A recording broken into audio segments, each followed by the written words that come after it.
Hey YouTube, it's Karen San Diego, and I know I don't look how I usually look. I don't have any makeup on. I just wanted to pick up the camera because I haven't picked up the camera in maybe like 2 or 3 weeks now. And reason being, once again, if you have not watched any of my recent videos, I just had a baby and motherhood is hard. So it was kind of like either don't put out any videos or come on and don't worry about doing your makeup, don't worry about doing your hair.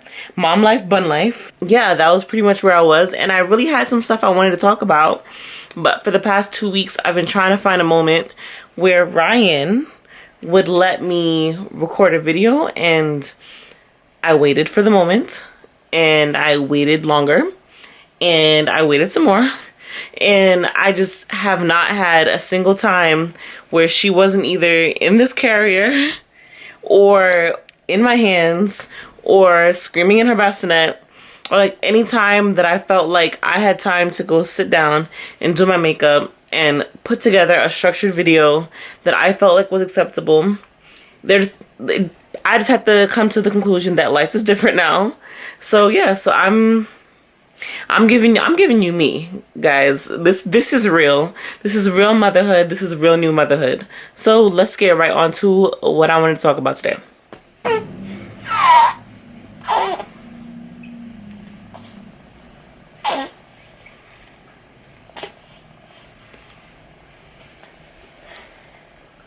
So yeah, so this isn't a vlog, but I did wanna it's not a vlog because I'm not doing anything today. This is what we're doing.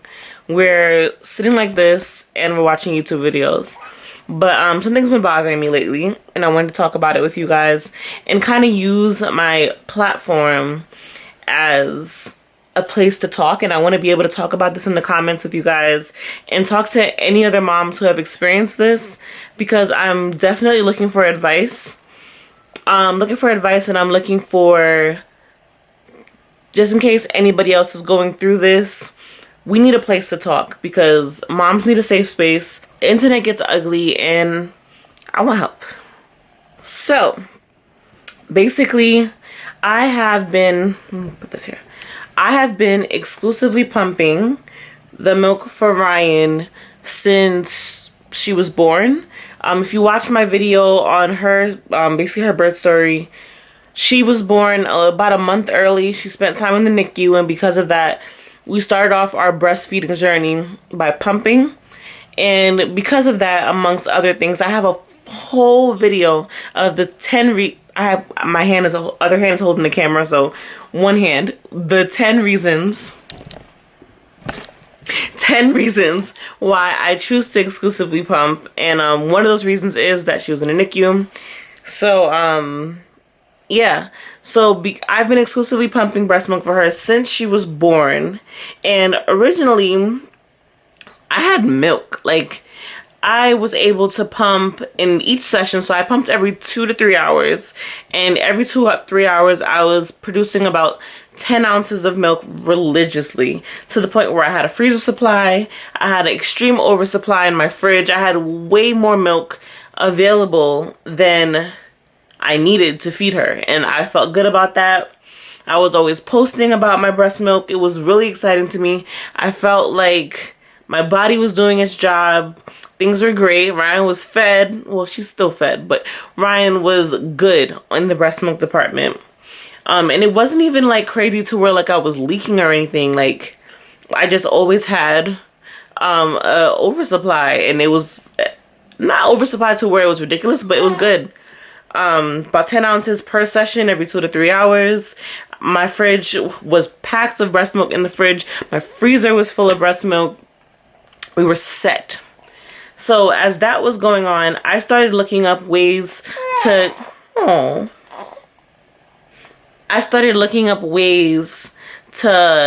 get back, you know, not that my body was popping before, because it wasn't, but so I don't want to say get my body back, but I want to say ways to get my body popping now that I've had a baby. So I hadn't, when I was pregnant, I had gestational diabetes. So because of that, I really didn't gain much weight in my pregnancy. So I wanted to take advantage of that. So I wanted to continue losing weight and like get like I can't say snap back because I wasn't snap before, but I can say that I wanted to get fit quickly after having a baby. And in hindsight, that was stupid. Like, it could have waited. It really genuinely could have waited, because if you see the title of this video, I made a huge mistake that I wanted to come on here and talk about with you guys, because I don't want this mistake to happen to anybody else, because it was stupid. Like, it wasn't necessary. I did not need to do this. It could have waited. My plan was to breastfeed her for at least 6 months. And if I had waited, I would have been able to exclusively give her breast milk for as long as she needed to.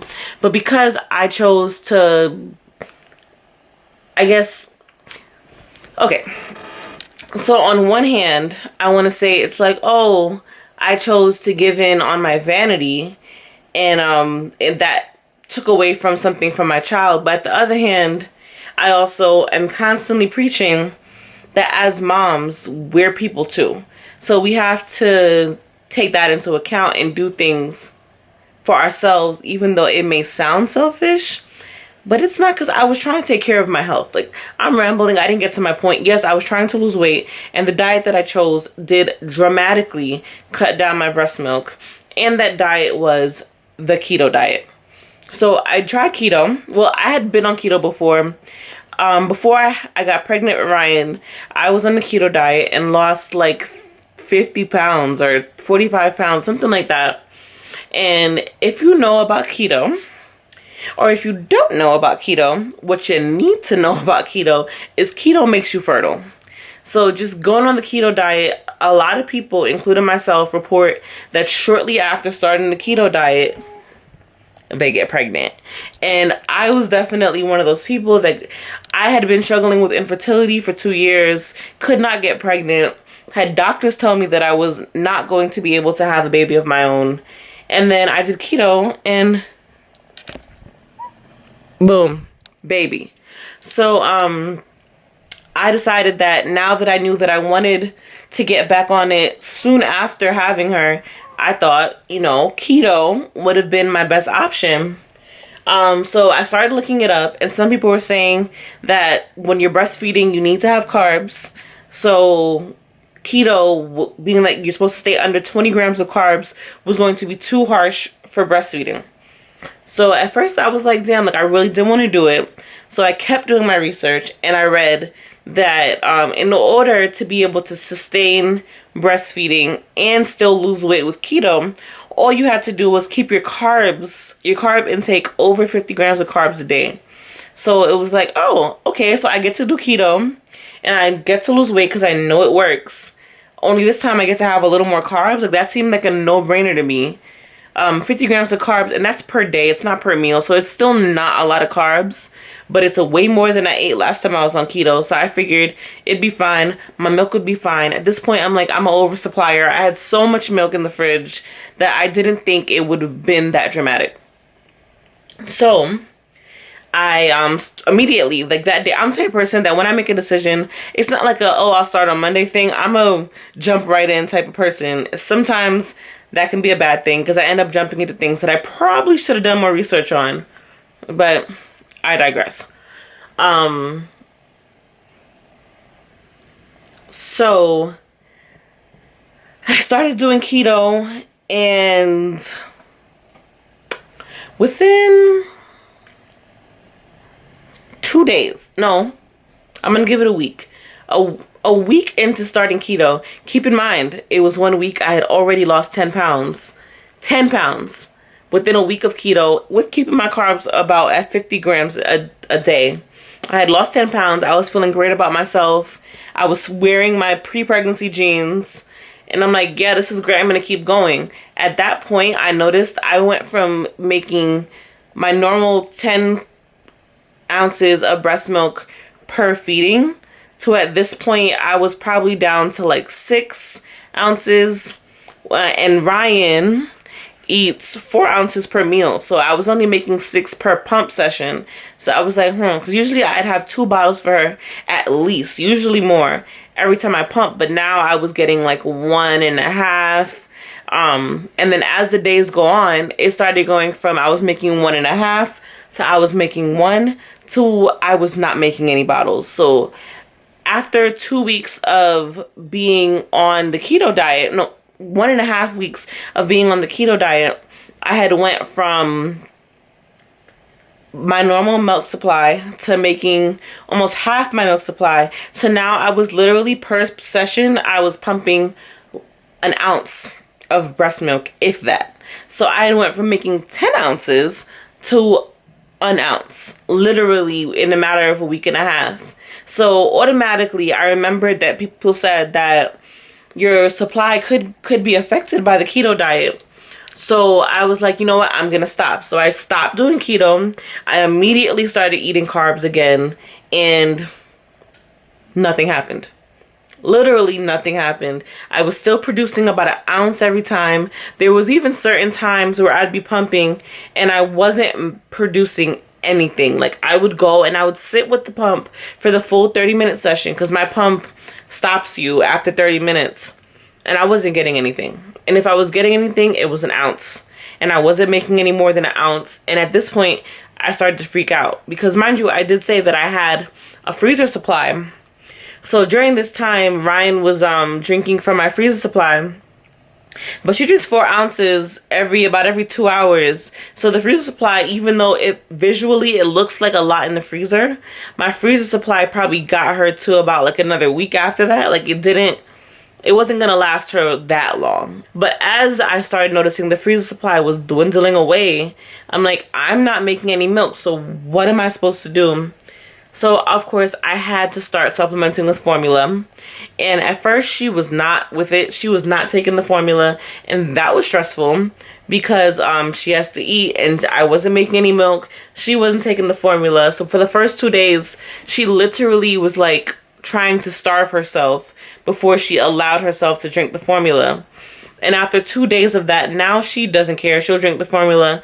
She drinks the breast milk faster. Like she clearly like is more excited about food when I'm giving her breast milk, but she'll drink the formula. So I started trying to figure out like what to do because I did not want to keep giving the formula. I was stressed out. I cried like 6 times. I wanted to continue strictly feeding her breast milk. Like I wanted to stop supplementing with formula. So my sister-in-law told me about these oatmeal ball things that you can make to up your supply, and I'll put it's not my recipe, so I won't like make a video about how to make it or anything like that because it's not my recipe, but I will link the ingredients for that in the description box because they did work. They got me from making 1 ounce a day to making about 4 ounce. No, what am I saying? 1 ounce a day. It got me from making 1 ounce per pump session to making 4 ounces or 3.5 to 4 ounces per pump session, which is enough to give her a bottle. But because I'm making the exact amount that she needs to eat, it's really stressful. So we do still supplement with formula so that if for whatever reason I've missed a pump session, I don't have to worry that I'm going to starve my child. And that's where I am today, continuing to do that because I've bought the mother's milk tea. I try to stay hydrated. I try to stay on top of my pump sessions. The only thing that I notice has worked is those oatmeal balls, which is why I'm going to give you guys that recipe. If there's anybody out there, any moms that are struggling with milk supply, that have lost their milk supply, whether it's from dieting like me or for some other reason, those do work. And I eat like 2 of them a day. Some days they're actually pretty good. So some days I might even have 3. And within like a day, I'd say I noticed a drastic difference in my milk. Like I said, going from 1 ounce to 4 ounces, that's a pretty big difference. So, yeah, so that's pretty much all I wanted to talk about. I wanted to just make sure that I spoke about the fact that things like the keto diet can drastically affect your milk. So I just want you all to be aware of that. And I understand the pressure of wanting to look good after having a baby. Believe me, I still feel the pressure. I still feel self-conscious about it. And I didn't even gain weight, but I still feel self-conscious about my weight. after I had a baby, and I want to look good. I want to be the hot mom, but it can wait. Like if I could rewind, I wouldn't have started the diet so soon. Ryan's only 2 months old. I could have waited till she was about 6 months old to try something like that. But you live and you learn. It's already done. I can't do anything about it. I'm still trying to get my supply back. But if it doesn't happen, you know, I was a formula-fed baby. My husband was a formula-fed baby. I have cousins and nieces and nephews and all type of stuff that all have formula-fed babies, and they're fine. So, formula is not the end of the world. It's just not the choice that I wanted to make for my child. But when you make plans, God laughs. So sometimes, like, you have to roll with the punches and be able to adapt to what is going on in your situation. And being a new mom is hard enough. It is so hard, and I'll make a different video on that. But I love my kid, and I'm gonna do whatever I have to do to make sure that she is happy and healthy, and that means feeding her regardless of where the milk is coming from, and also making sure that I'm not doing it in a way that's compromising my mental health, which is something that, especially with pumping, because you're able to physically see exactly how much milk is in the bottle, it can definitely mess with your mental health. It can definitely be stressful. It can definitely be like put you in a mindset that just isn't healthy for you. And if it isn't healthy for you, it isn't healthy for baby. Baby needs you as the mom, you as the parent, to be in a good mind state. And yeah, so you have to do what works best for your family. I cannot say that enough. I say it in every single video. I cannot say that enough. I say it in every single video. Yeah. So, like I said in the beginning of the video, I want this to be an open discussion. I want you guys to share anything that you've gone through when it comes to breastfeeding, whether it's breastfeeding as in nursing or breastfeeding as in exclusively pumping. And when your milk started to dry up, like, what did you do? Were you okay with it? Was it intentional? Did you fight to get your supply back? Did you try this oatmeal recipe that I'm going to share? Are you going to try the oatmeal recipe that I'm going to share? Just let's talk. Let's open the conversation so that this can be a place for moms to come in and not have to feel so guilty. Because guilt was the #1 feeling I felt when I realized that I did something that caused my supply to run out. I felt extremely guilty, and it's not healthy. And after I felt that way, I spoke to a few moms. And literally, I kid you not, I spoke to 3 moms, and all 3 of those moms said that they experienced the same thing, and that made me feel so much better.